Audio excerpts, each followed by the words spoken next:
One of my final years as a medical student, I had a patient, one that I actually knew outside of the hospital, come in with a very severe stroke. Within a matter of 30 minutes to an hour, the patient was completely back to normal.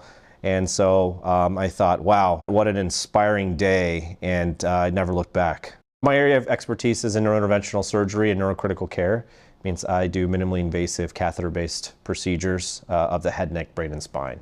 I take care of patients of all ages, from pediatric patients to adult patients.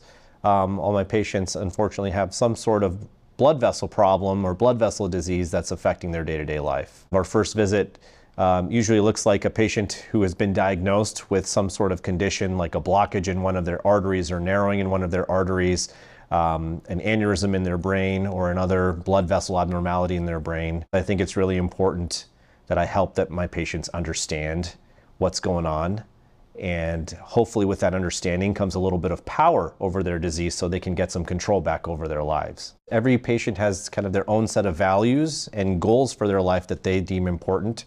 So what I want to do is guide them to make the best decision for themselves. There's so many different options out there. For example, narrowing in the carotid arteries, which we can fix with surgery or stenting.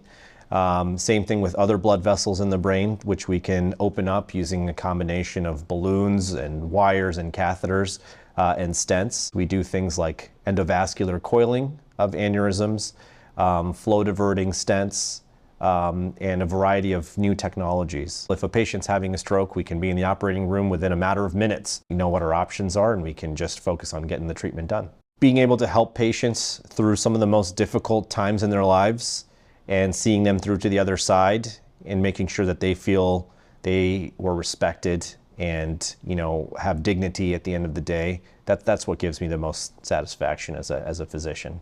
When I'm not at the hospital, I like to spend as much time as I can outside. So I do a lot of hiking, and I'm an amateur mountaineer.